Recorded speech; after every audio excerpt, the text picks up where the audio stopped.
Was that? I'm sorry, your name is pronounced Kayleen, right? It's Kaeley. Kaylee. Okay, Yeah. I'm glad I asked. Okay, good. Yes, so I'm Kaeley Pruitt-Hamm, Okay. and it is now recording. So this is the Canary Collective podcast, and we are sitting here I'm reporting to you from Denver, Colorado right now, where I'm going through medical treatment. And we have Jeff Tkach of the Rodale Institute all over in Allentown, Pennsylvania. I will spare you the song on the East Coast. Welcome, Jeff. Thanks so much for talking with me. Thank you. It's a true honor to be here. We're wanting to talk about the connection between our healing bodies and our healing earth on this podcast. And you are just one of the many examples of people who really live at the intersections of our public health issues and wanting to be a part of the solution for healing what's going on with our ecosystems being out of whack on our planet. So I'm so excited to talk with you. We've had to reschedule this a bunch of times. And I heard about you because one of the members of the Canary Collective band, Karenza Peacock, was interviewed. She's a violinist, and she was on the Rob Bell's podcast, talking about sound healing and, you know, the power of music. And then I saw on Spotify on the Robcast an interview with you, and it caught my eye because I'm interested in soil health.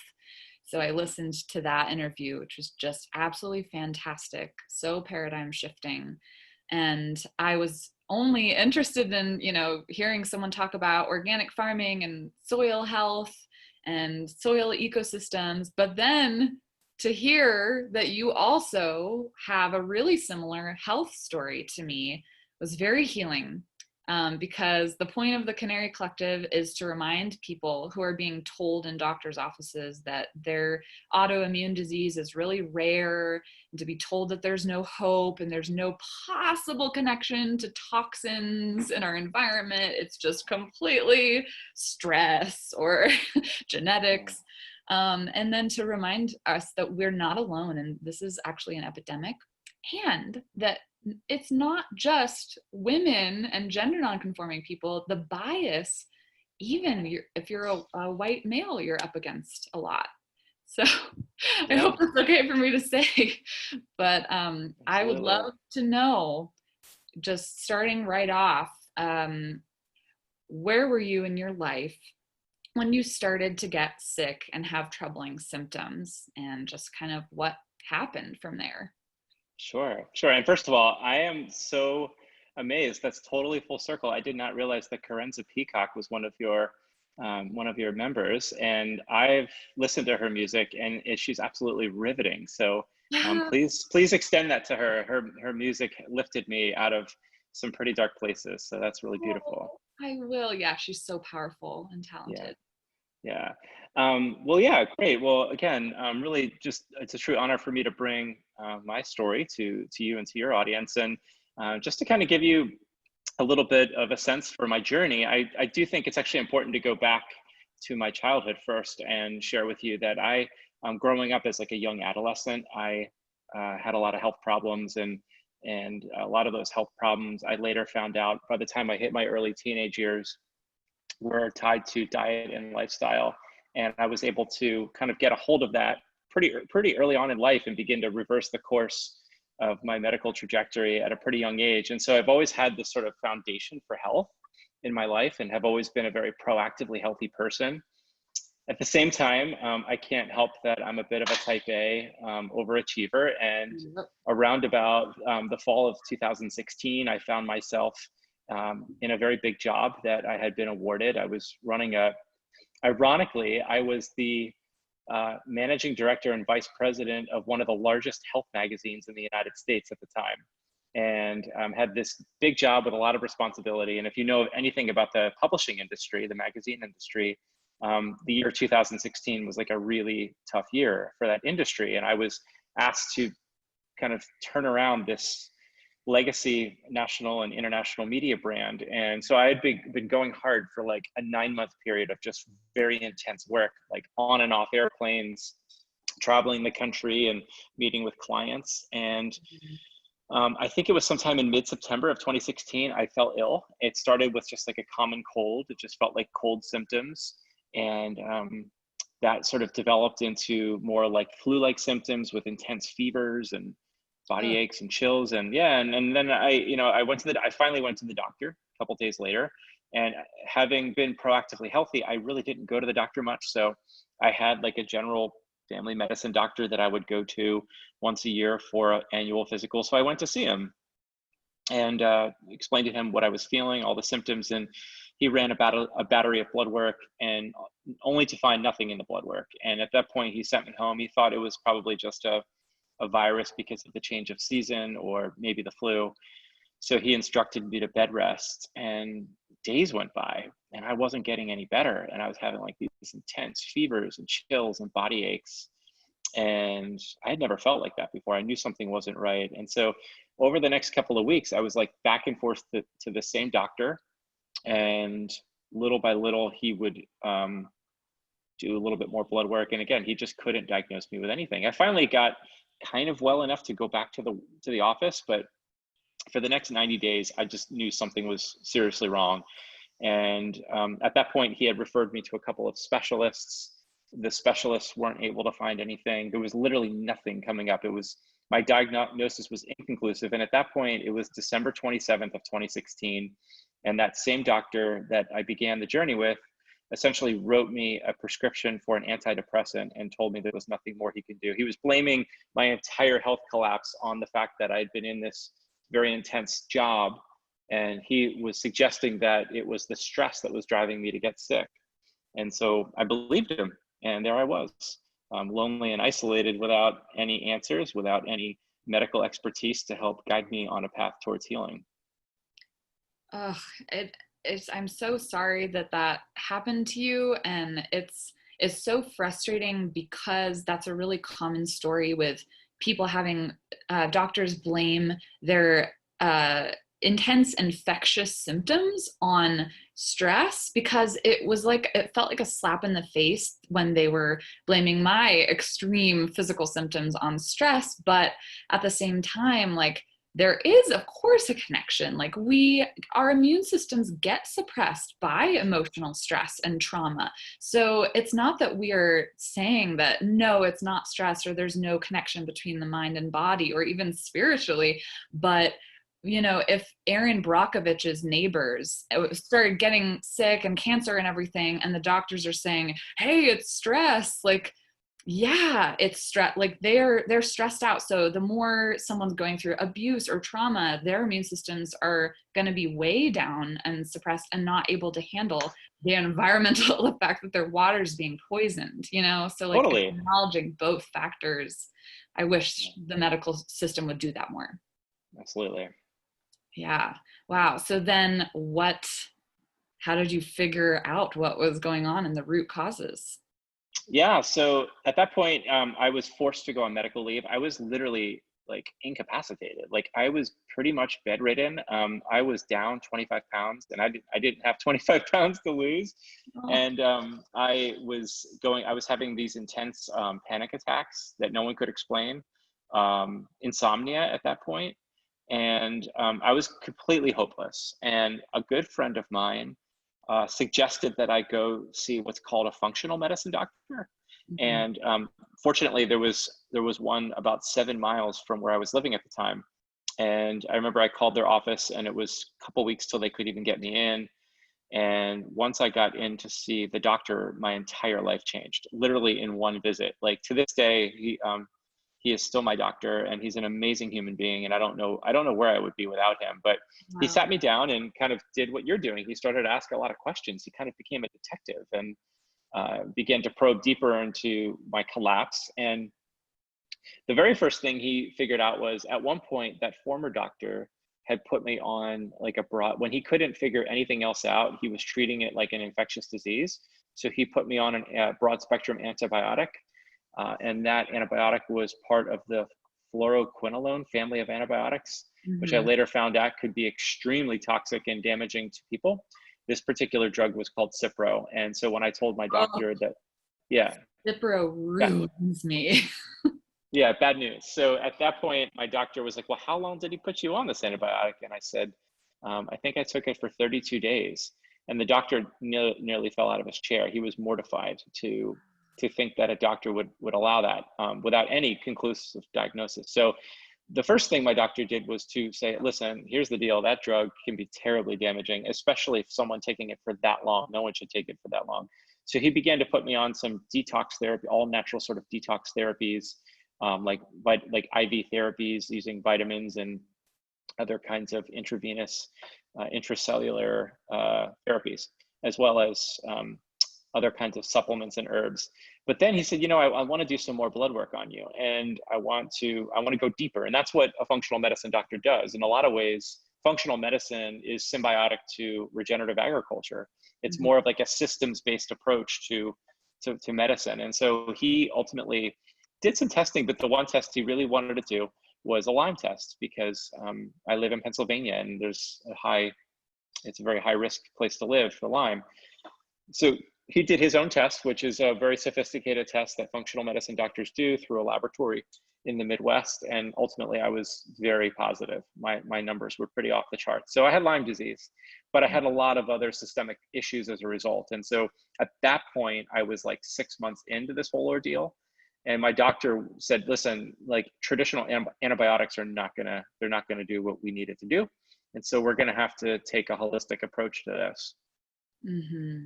Yeah, you are just hitting on so many of the nuances of this conversation, because like when, I got a Lyme disease diagnosis, when so many people kind of go to that point of like, I don't know what's wrong with me. I don't know what's wrong with me. Then I went finally to a Lyme literate doctor, and they're like, oh, you've had Lyme this whole time, but you got tested through the ELISA blood test, and that's so inaccurate. So you got a false negative, but this whole time you were dealing with Lyme and all the co-infections.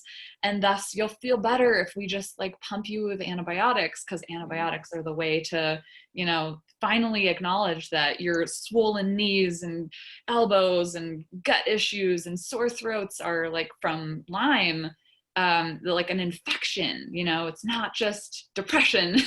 So then kill.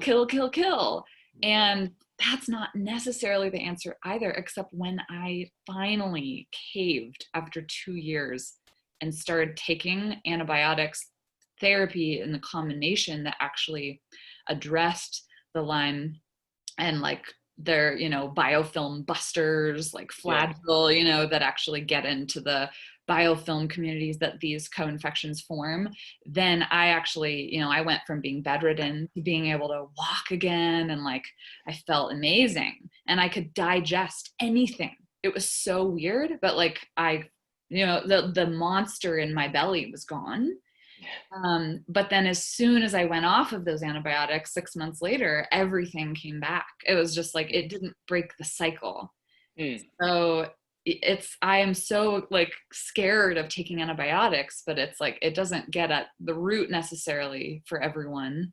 And so you're so right that we have to take a systems approach, it seems, for our agricultural system. Yeah. For me, healing had to become a lifestyle. It was literally a way of life. And it's been a 3.5-year journey. And I'm still on that journey. I'm still tweaking and honing. And we can sort of get in, if you'd like, to some of the specific things that I did and what my doctor did from that point forward.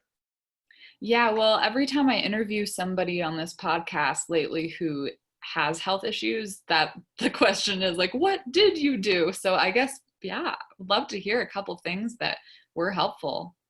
Yeah. Okay, cool. Well, first of all, I want to just say to you and to your audience, Kaeley, to be honest with you, I didn't realize that you too have been on this journey with Lyme. So that's really cool to know. I didn't know I knew you had some health challenges that changed the trajectory of your life, but I didn't know it was Lyme specifically. So Yeah. and now I'm just as curious about you. So, from there, my doctor, he said to me, Jeff, it's like this. He said, healing is like an onion. He said, what we have to do is we have to begin peeling back layers, and we're going to eventually get to the core of that onion, but it's going to take a little bit of time. So you need to be committed. And I said, doctor, I'm all in. Like, I'm all in. Tell me what I need to do. And again, I remind you that I had already had this health foundation going into it, but he of course started with diet. I think that diet was for me maybe one of the most important shifts. And I basically went from an already pretty healthy diet to a very like no sugar, no gluten, no dairy, no fun. No, just kidding. Yep. It's really actually grown to become a diet that I love and enjoy. But what I came to learn about, fighting Lyme specifically is you need to create an environment in your body for healing, and that particular bacteria feeds off certain yeasts and certain sugars. And so cutting out gluten, sugar, dairy, and then also really making sure that my diet was coming from a really quality source. So my vegetables were coming from regenerative certified organic farms and food that was grown in healthy soil. I actually took it upon myself to start a garden at that point in my own backyard, and diet really became foundational. Preparing these nutritious, nourishing, healing meals almost became like a bit of a mantra or like a daily ritual for me, because my body was so debilitated that I couldn't do the things that I love to do, like ride my bike or go surfing. So instead, I just took what little energy I had and poured it into meal preparation. Yeah. The second thing he did for me was really get me on like a very specific herbal protocol. And again, herbs don't work for everyone, but my doctor is very proficient in herbs. And Yep, I so got mine showing the camera, golden seal, nice. mullein. Yeah. So we used a lot of herbal therapies. Another one, of course, glutathione is a particular supplement that my doctor was a big proponent of, and that to this day has become very helpful in my detoxification protocol. But then we were also starting a treatment that was called ultraviolet blood irradiation. Mm-hmm. Or he also used ozone therapy. So it was kind of those are two very similar treatments that I would go to his office for.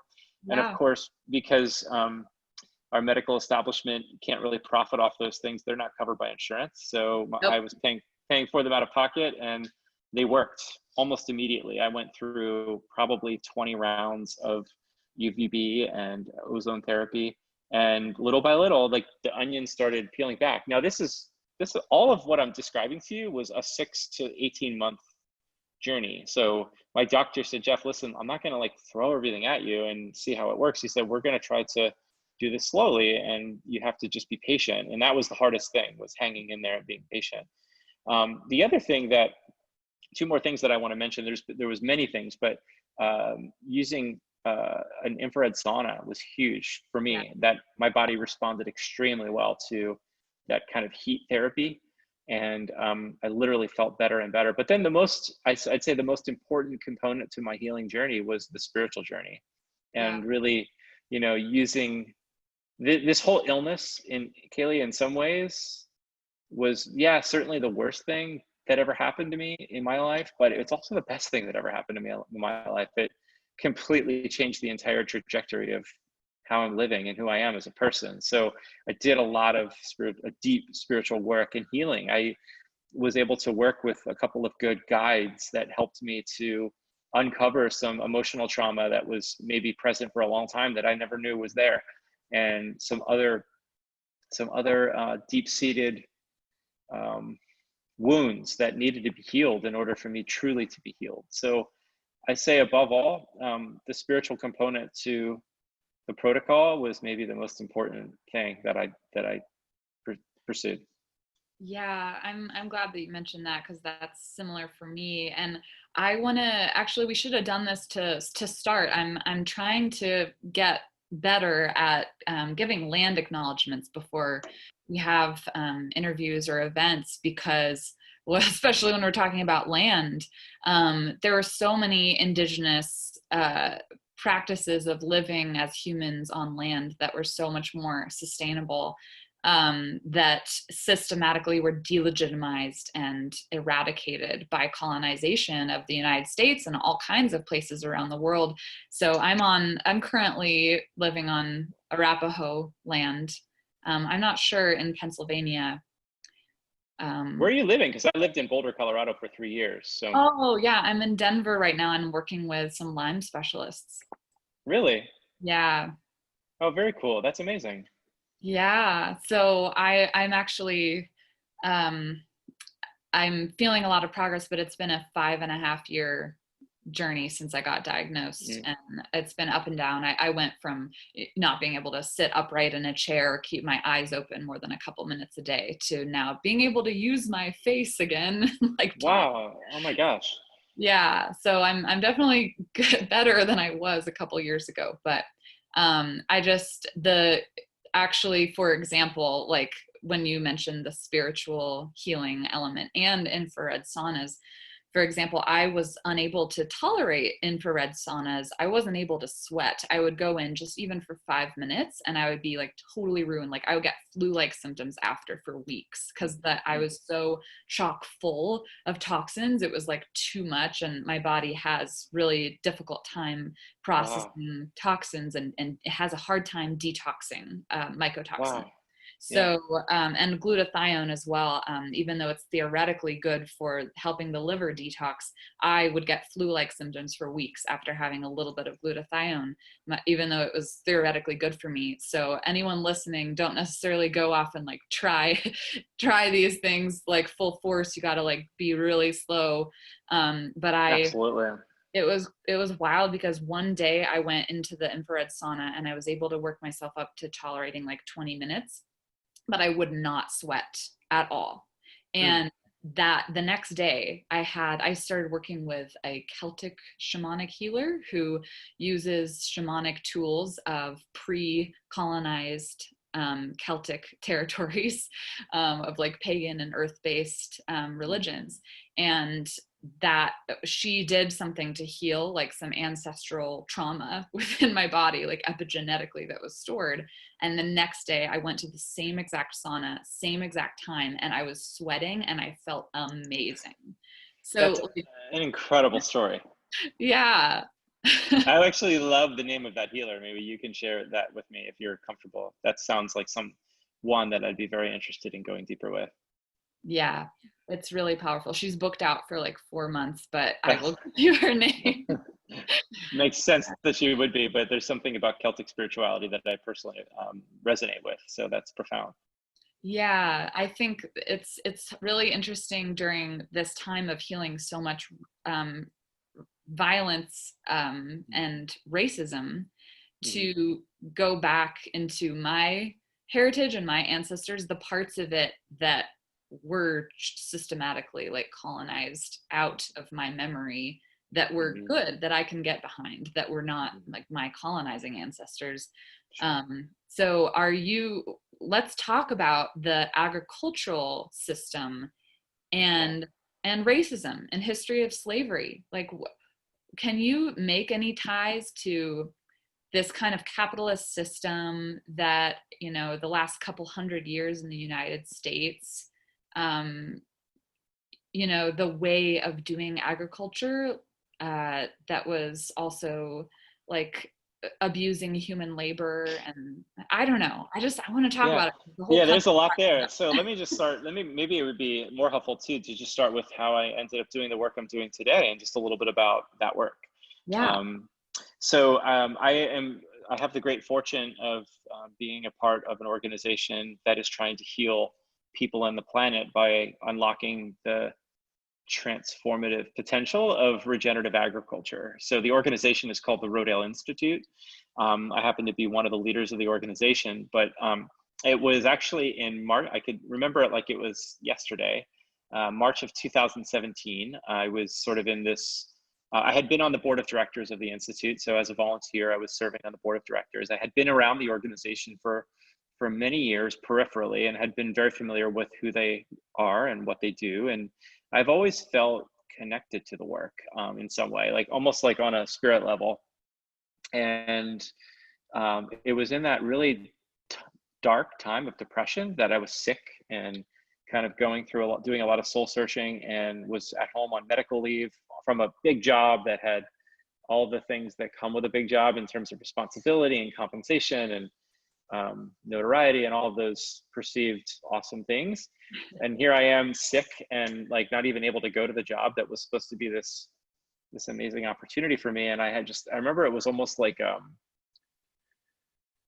it was a very palpable moment where felt my heart speak to me, and it just said, like, you're going to go do something else now. I have other plans for you. And it was in that moment that I can almost literally see myself doing the work that I'm doing today. So basically I had gone to the leader of the organization after I got well enough to get back to work, and I got together with him for lunch, and I explained to him about the healing journey I had been on and the point in my life that I was at. And essentially I asked him for a job. And I began working at the Rodale Institute July 1st, 2017, and never looked back. It's been the most transformative working experience of my life. We are widely known as the global leader in regenerative organic agriculture, and we've been at it for over 70 years. So Rodale Institute is really like the organization that paved the way for the whole reason you and I can go to the grocery store and buy organic food is because of the work of Rodale. Our founder, yeah, right. Our founder in particular, J.I. Rodale, back in 1942, actually coined the term organic as it's used today. And we're a nonprofit organization that's devoted to doing research that would show farmers how they can move away from dependency on chemicals to grow food, and how they can work with biology instead of chemistry to produce food in the healthiest way for you and for me. But what's so crazy about this, like, it was only recently, in the last 6 months maybe, or the last year, that I drew the correlation to the work I'm doing today with the healing journey that I've been on. Because the more I've come to understand regenerative agriculture and how it works biologically, I think it's analogous with functional medicine. You know, we have this terrible collapse in our medical system that's not able to really meet patients where they are today. We're living in a world that's getting more and more chronically sick by the minute. We're sicker than we've ever been before. We're now spending $3.2 trillion annually of our GDP on healthcare, while we're getting sicker and sicker and sicker. About 1 in 2 people has a chronic illness in the US. That's exactly right. And yet we're not moving towards nature and biology for answers. And so in a lot of ways, functional medicine is to regenerative agriculture, which chemical agriculture is to conventional medicine. Those two systems are really broken. You know, conventional ag, conventional medicine, like, they're on paths that are clearly broken. I mean, current estimates suggest that if we continue to farm the way we farm around the world using chemical conventional agriculture, we have approximately 60 arable growing seasons left on planet Earth, because we've so depleted our soils and the microbiome of the soil that we can't produce food. Certainly not nutrient dense food that are going to heal you and me. And at the same time, we're spending, as I mentioned, a better part of our GDP just to treat symptoms and keep people sick. So we've got these two parallel systems that are fundamentally broken. And then on the other side of the track, we have these two systems: functional medicine, regenerative organic agriculture. And those are solutions-based systems that are working. And in my opinion, they're the way of the future. Wow. So my precious niece, when she's 65 years old in the year 2080, if we continue along this path, we wouldn't be able to grow food in the ground. The earth wouldn't be able to support life on this planet. And you have a niece that's 5? Yeah. So do I. And I think about her every minute of every day. And that's what drives me to do this work ultimately, is that we've so depleted, we've so decimated our soils that if we continue to treat them in the way that we've been treating them, using heavy amounts of chemicals and pesticides and herbicides, as well as heavy amounts of tillage to produce food. And by the way, I would argue most of the food that we produce in this country is used for animal feed and for industrial applications. Only 1% of America's farmland is actually managed in an organic way. Yet 6% of the market that's purchasing food at the grocery store wants organic food. So I would argue that we have to change course at this point. Yeah. And how? What would be the main policies you would push for? Well, you had asked the question earlier, and you were starting to touch on racial injustice. And I'd say Rodale Institute is very much we're for humanity. We're for all of humanity. And we believe that humanity starts in the soil. We need to reconnect humans with the earth. And we need to reconnect farmers with soil. I think that we need a reimagination of agriculture and how our farmers are incentivized. Right now, our farmers are doing what we've asked them to do. The reason we have such chronic obesity, chronic human health epidemics, primarily, and by the way, so here's where I'm going to touch on the racial injustice. Where are our most unhealthy populations living? And who are they? They're our inner city, often, interracial communities. So people like living in cities, in urban areas that are often of African-American descent and other that come from other And minority and backgrounds. native communities, I know that used to have the best health markers, that now, a couple decades later, as refined sugar and is the only affordable thing, and McDonald's then have some of the. Personally, I have a huge heart for our Native American populations, because in my opinion, they have their traditions, their heritage has the most wisdom for us to glean for how to live on this planet. And so my point is that we have to look to our urban populations and ask why. How did we get here? And how do we fix it? And my personal conviction, I believe this to the core of my being, that if we simply fix the way we farm and begin to feed those people, our most vulnerable populations, with healthy, nourishing, organic food, we can change the future of humanity as we know it. Like, that's it. I believe that the future of this country has to be rooted in our soil and in regenerative agricultural practices. And we need to begin to put all of our emphasis on healing people through soil, through reconnecting them to healthy food. And if we do that, that could be the catalyst for change across all other systems that are broken, because it's so much more than that. It's systemic, but everything starts in the soil. Yeah, well, it's very unjust to think about the reasons why, our the forefathers of this country stole human life from Africa to have the slave system. Is these agricultural systems and the plantations and very not sustainable ways of making massive amounts of things I watched a documentary about bees and why so many bee populations are struggling and disappearing, and it was kind of frustrating to have mainstream science, people being like, it's a mystery, why are the bees disappearing? And then this, it has nothing to do with the fact that we spray like 4.5 pounds of 4.5 billion pounds of glyphosate annually globally, not to mention the neonicotinoids we're spraying on cropping lands. I mean, all of these things that we know that kill bee populations, how are we somehow not connecting that to colony collapse disorder? That's a mystery. There's no way. That glyphosate and pesticides are just totally harmless. Not to mention the monocropping of most of our farmlands across the globe as well. We have literally taken away all the food that those bees need to eat to survive. Yeah, I mean, I guess there's a point to biodiversity on a human level, animal level, plant level.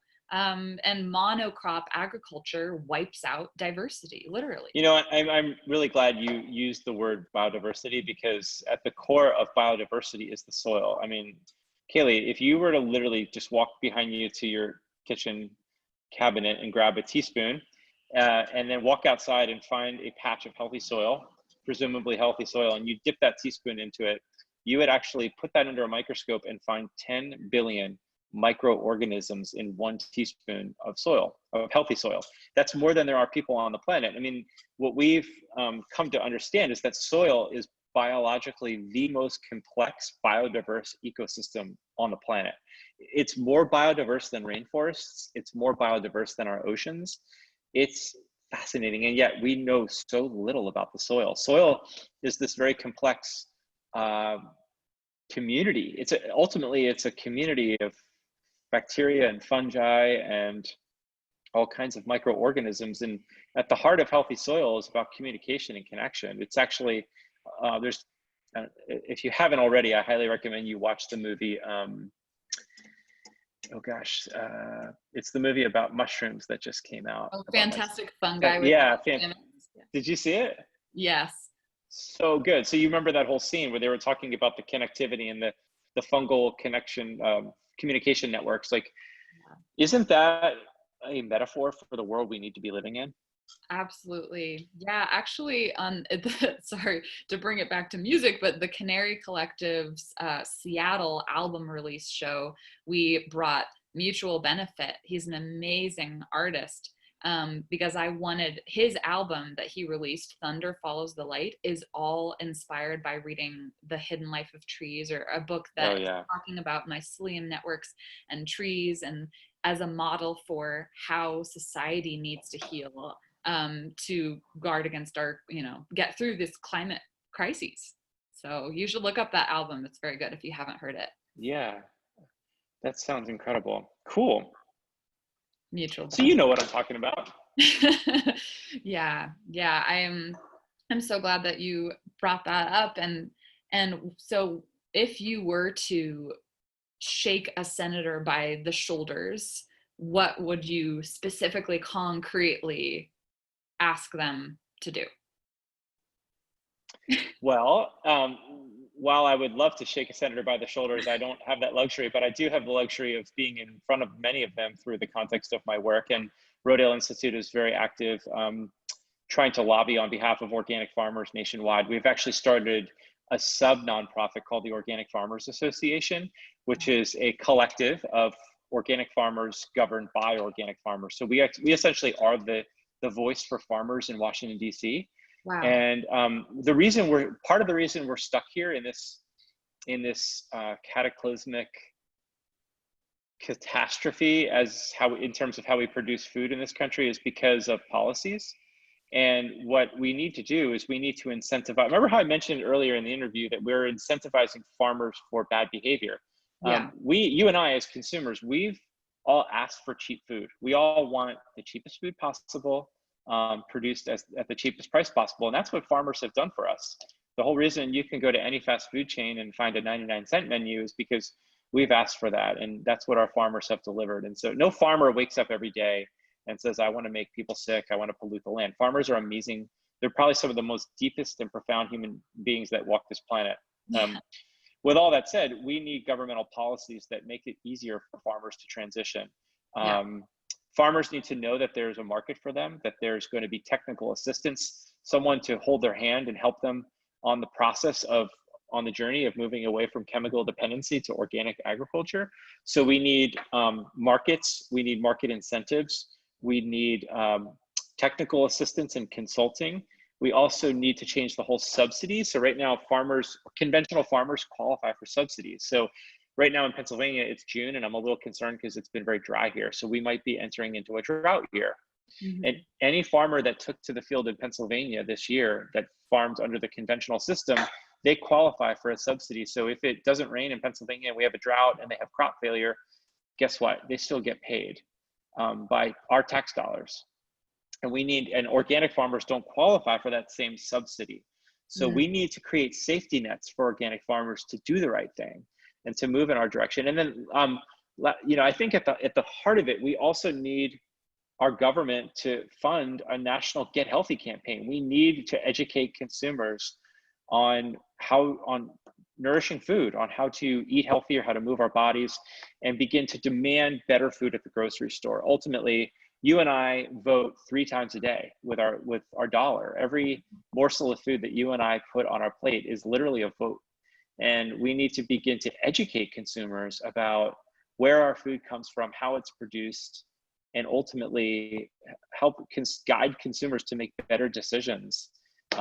Because the trickle-down effect of that is if we start demanding better food and we're willing to pay a price for that. So maybe it means a little less expenditure somewhere else in our lifestyle in order to pay for organic food. That's what we need to do. And we as consumers can actually shift the market. We don't have to wait for policymakers to make change. You and I can actually be that change by what we decide to purchase. So it is very difficult though when you are low income to get out of that system. You know, it's very much a habit, and I don't want to blame consumers too much. We can place the blame and the agency more on the huge mega corporations that are lobbying for these policies that make it just very, very difficult, or seemingly difficult, to have access to the yeah. education about You this. know, I would like to go on to say one more thing, because this what you're hitting on is so important. You're absolutely right. You know, we need to create access, more access to fresh, organic, local, nourishing food. And at Rodale Institute, we've actually we create models. That's what we do as a global nonprofit. We're not trying to take on the whole world. We're just trying to create models that can then be replicated by other people in other parts of the world. So one example of that is we have a farmer training program at Rodale, where people come from all over the world and spend an entire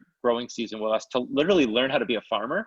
Wow. And so we have like 20 to 60 interns a year, many of whom are young women, which is super encouraging to me, of all races and they come from all walks of life, all ethnicities, and that's super cool to me. And then all the food that these young people grow in and through that training program gets trucked into an inner city, Allentown, Pennsylvania, which has a lot of low income, low access families. And people can literally walk to our mobile market on a Thursday, buy enough food for their family for the week using their SNAP benefits, using food stamps. So what we've done is we've created a model that's teaching young farmers how to become farmers and go back to their communities to start the same kind of program. We need our governments to get behind this, Yeah. because if we change what we feed our populations, those populations are going to get healthier. We can empower them through food. And Yeah. that's, if I were to shake a senator, that's what I would ask them for. A good answer. I was an environmental lobbyist. I was giving workshops around the country to kids and young people on how to lobby their members of Congress to do something about the climate crises. But and then I fell ill and had to go on medical leave from that dream job. So I very much wish that we could be getting your voice more and more into these Senate offices. So, Well, we have plenty of work to do together, Kaeley. So I'm convinced that there will be a way that we can still do that. yes. Well, what are we up against realistically? Why aren't these policies taking effect? You mentioned in the Robcast, there are so many lobbyists paid by former Monsanto, now Bayer, huge corporations that are having Yeah. senators' shoulders every day. Yeah, The sad reality is that big pharma and big farming have become almost synonymous. So the same companies that control our pharmaceuticals in this country, and the medicines that you and I either rely on or think we need, also own our food and agricultural companies. So Bayer was just the company that acquired Monsanto. Bayer is a German-based pharmaceutical company, but they just bought Monsanto, which is the largest agrochemical company. So think about that, like the Mhm. very organization that purports to make us healthy through their drugs owns the food system. I mean, that's pretty much, I'm boiling that down and simplifying that, and that's my own observation. So I want to caveat that to your audience. That's just my own assertion of the situation. Yeah. However, what I'm sure of is that Bayer has something like, or Monsanto has something like 150 lobbyists that are working all day, every day on the Hill. They're in, I mean, what is that? Almost one lobbyist for every senator, almost. Yeah. And they're in there working very hard to ensure that a system perpetuates. They're working very hard to ensure that the big machine keeps spinning and turning. And, Rodale Institute, we're a global nonprofit, but we run on a budget of $6 million a year, which is pretty impressive considering the impact we're having. But we can afford that. Budget allows us to have about one half-time lobbyist, Patty Lavera, who's an amazing human being and is working all day, every day to try to fight for organic farmers. And we need more of that. We need our farmers' voices to truly be heard. We need our consumer voices to be heard, because you and I know that food is medicine. Food Yeah. can heal us. And we need to begin to change our policies in favor of righting the ship of these systems that are broken. Can you say a little bit more about the perpetuating system? Like when one is sick, let's say I have Crohn's disease, Mhm. how might that be connected to the agricultural issues we're facing? Not saying that we know the answers for sure, but just Mhm. possibly how are our digestive issues related?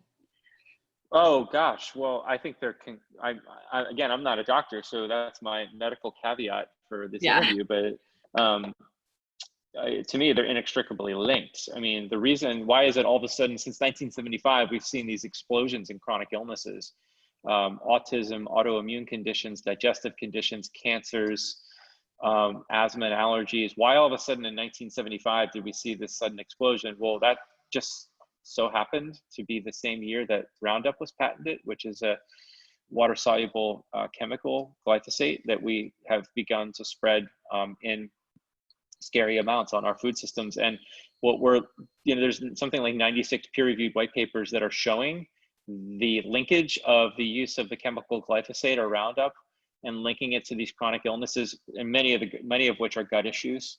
Yeah. And yet, in spite of those 96 peer-reviewed white papers, a good friend of mine was on the Hill last September walking our Senate and policymakers through those white papers, and they essentially got politely walked out of the room. They said, "Good effort, but it's never good. You're never gonna it's never gonna be enough." I mean, yeah, it's never gonna be enough, and not under this current administration. But I guess I don't think you need to look at peer-reviewed white papers to realize that there's something fundamentally broken in our food system. I mean, if you ask our parents, do you ever remember? My mom, I was raised in an Italian household. There were no gut issues in the 1950s and 60s as she was growing up. I mean, Ah, people ate endless bowls of pasta, and people were pretty healthy. What happened? Our food changed. Literally, the food. It's not that we weren't always putting pasta on our plate. It's that the pasta changed. It's not yeah. the same food. Yeah. It's not that bread is it's suddenly a trend that like bread is evil and it always has been. It just our bodies are processing it differently and it's changing. And yeah, Our bodies are revolting. and how in the soil health, I know when our soil is depleted, superbugs can arise, resistant to pesticides and Mhm. um, Yeah, we're at war with the soil. We're at war with the soil. We've basically gone to biological and chemical warfare with the soil. Like, so essentially, I mentioned to you that a healthy teaspoon of soil has 10 billion microorganisms. Well, guess what? Those microorganisms in healthy soil should end up in you and me. I know that seems weird and maybe a little gross, but the reality is you are what you eat, truly.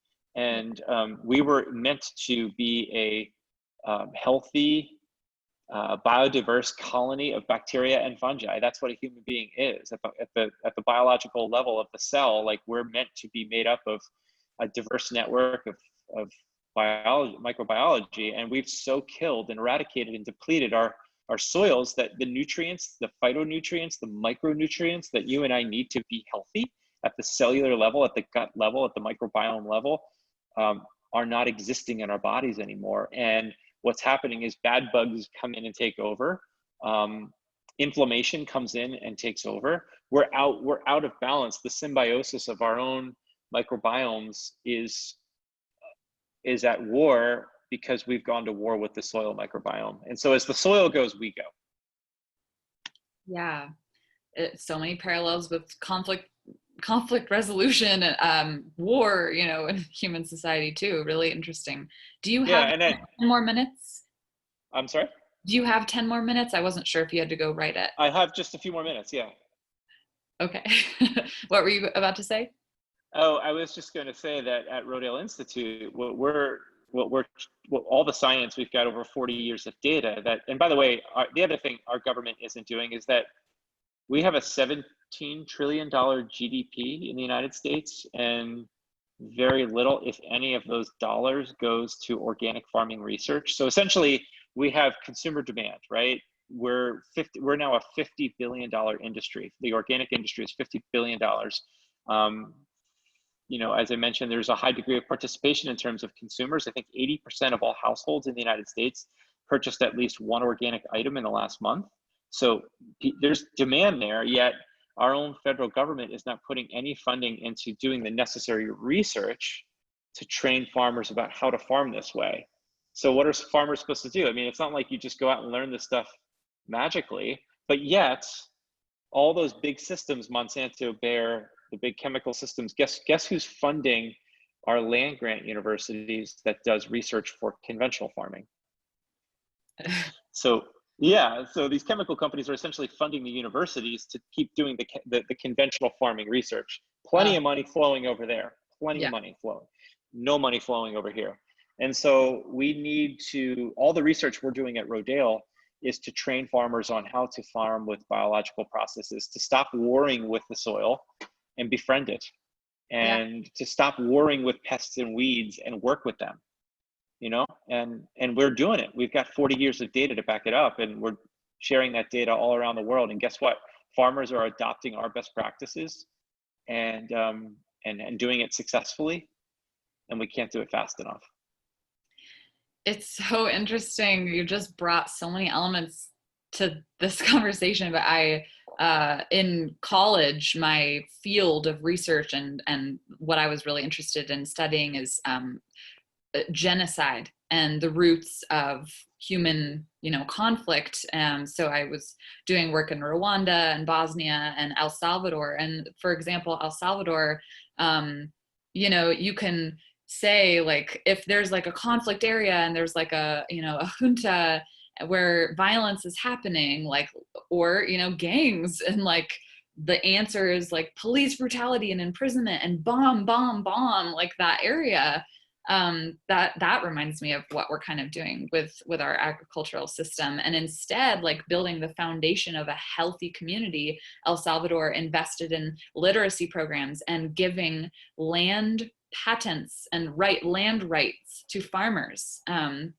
And they've been seeing so much more stability in communities that formerly 20 years ago had a bunch of violence. And now through the literacy programs and the food justice that they're trying to implement, it's getting better in some ways. So very interesting. Yeah, I guess history would prove that you can't fight hate with hate. You can't fight violence with violence. Yeah. And sickness. You can't throw chemicals at a bug. You can't throw chemicals at a weed. That's just warring something. It might temporarily work, but it's not thinking about the long term and the big picture. Well, you're also treating a symptom, and you're not addressing a system, and that's what you and I experienced in our health journey as well. I mean, that first doctor, let's sort of bring this interview full circle. That first doctor that I went to see, when he couldn't find anything in my blood work, he assumed that it was some kind of foreign invader. And so what did he do? He prescribes a broad spectrum antibiotic. It's really no different than a farmer going to his or her fields and seeing a pest problem and saying, what pesticide am I going to use to kill that bug? It's like, wait a minute, you got to get further upstream and saying, well, what about my crop rotations? Have I been looking over a 5 or 10 year period at how I'm treating my soils and how those rotations can actually impact pest pressure? So you got to go way upstream and look at the whole system. Yeah. Wow. Well, before we go, I mean, I think we could talk for years, but. Are you touring? Are you going to start touring again, or will you be coming out to the East Coast? Oh, we didn't even get into the pandemic, but it's a dream of mine to mix music with activism and community organizing. So I was formerly going on tours around the West Coast. The West Coast, okay. Yeah, doing events where we mix music and singing along and imagining the solutions that we want, not just the things that we're saying no to in the world, and fundraising for organizations in each locality that we believe are doing good things. Like, for example, at the Seattle Release Show, we fundraised over $1,000 for a couple of organizations like Sunrise Movement, which is a youth-led climate justice organization that's pushing for the Green New Deal with Alexandra Ocasio-Cortez and Bernie Sanders. And we fundraised for the Earth Pearl Collective, which is a Black women-led queer performing arts collective that has Nile's Edge, which is encouraging Black women and queers to get into holistic health fields and have like health fairs where they are teaching people organic farming and herbal healing and acupuncture. So I want to continue doing that, but I am still pretty darn sick. So I don't know what I'm doing with my life except trying to heal still. So Yeah, well, why don't we for now just stay in touch on a personal level, and offline, if I could be of any help to you in your healing journey, or even just someone to talk to, please consider me. I'm with you in any way that I can be. But someday we'll get you out to Rodale Institute, and we'd love to connect your music with our work. That would be really cool.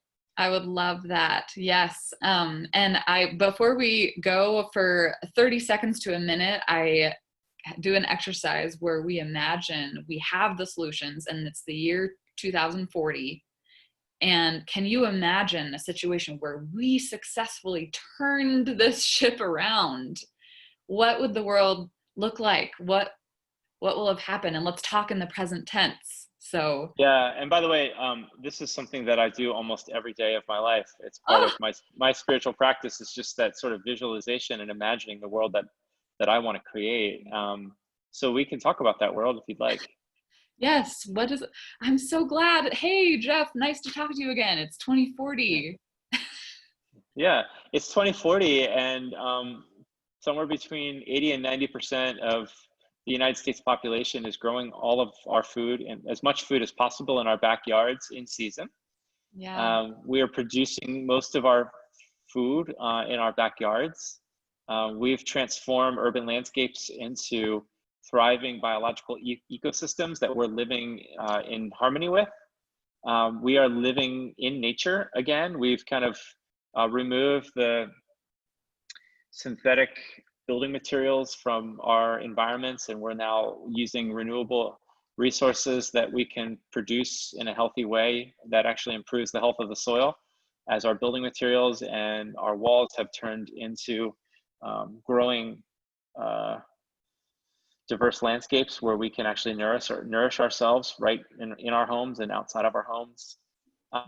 Farmers are now some of the highest paid professions in the country. And our soils are healing, and every single one of us, every person in the United States now has a one-to-one relationship with a farmer. We actually know the person that's producing the rest of the food that we can't grow in our own backyards. We now have direct line to our community farmer, and we no longer have to import crops, and the crops that we do grow are grown in a regenerative, organic way. So that's the world I imagine. And your niece is thriving, and so is mine. And they're actually doing the work that you and I have been talking about here so far today. Yes.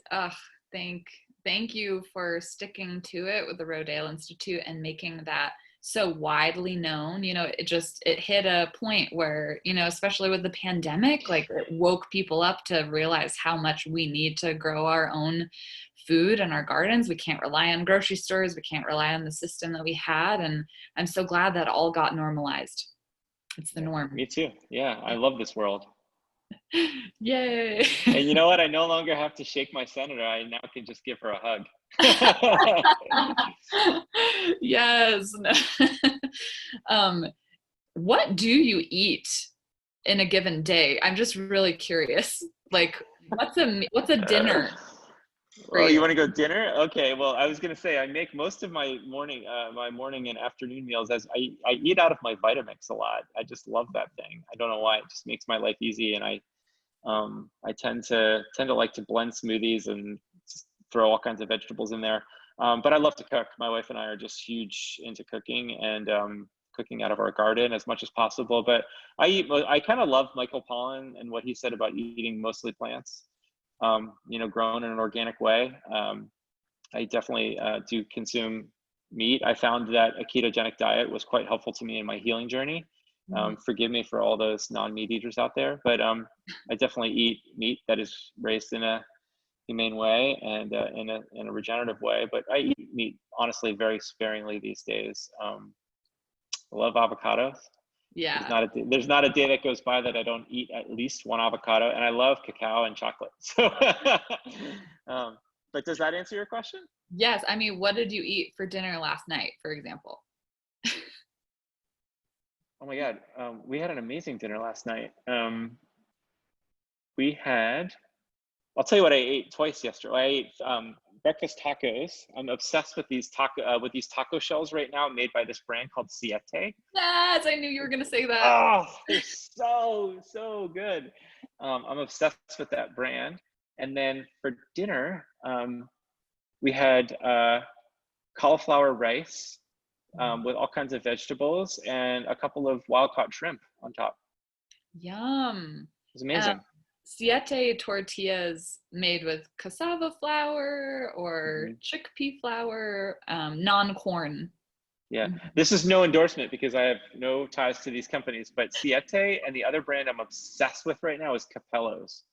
Oh my God. If you do not know anything about Capello's, their pasta and pizza and everything they make will blow your mind. It's all gluten-free, grain-free.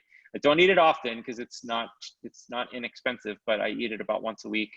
And I haven't been able to eat pasta in a long time until now. Their pasta is made with almond flour and eggs. It has like 2 ingredients in it, and it's amazing. Oh, wow. It's almost really similar to this brand of noodles that I started eating. I think it's by Sibeli's Superfood.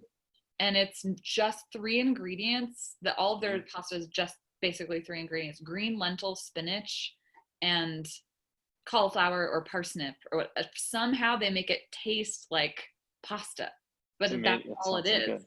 Yeah. So yeah. Sounds so good. And then one last thing, since you're not too far from, if you ever find yourself in Boulder, one of my favorite restaurants that is like the epicenter for healing is called, oh my gosh, I should have thought of the name before I started hyping it up. It is called Fresh Times. You have to go to Fresh Times. I just looked that up because I was looking for restaurants, organic, and I wrote it down. So that is the place. Go there and get their chocolate chia seed pudding and their bread, and you will thank me. Oh, so good.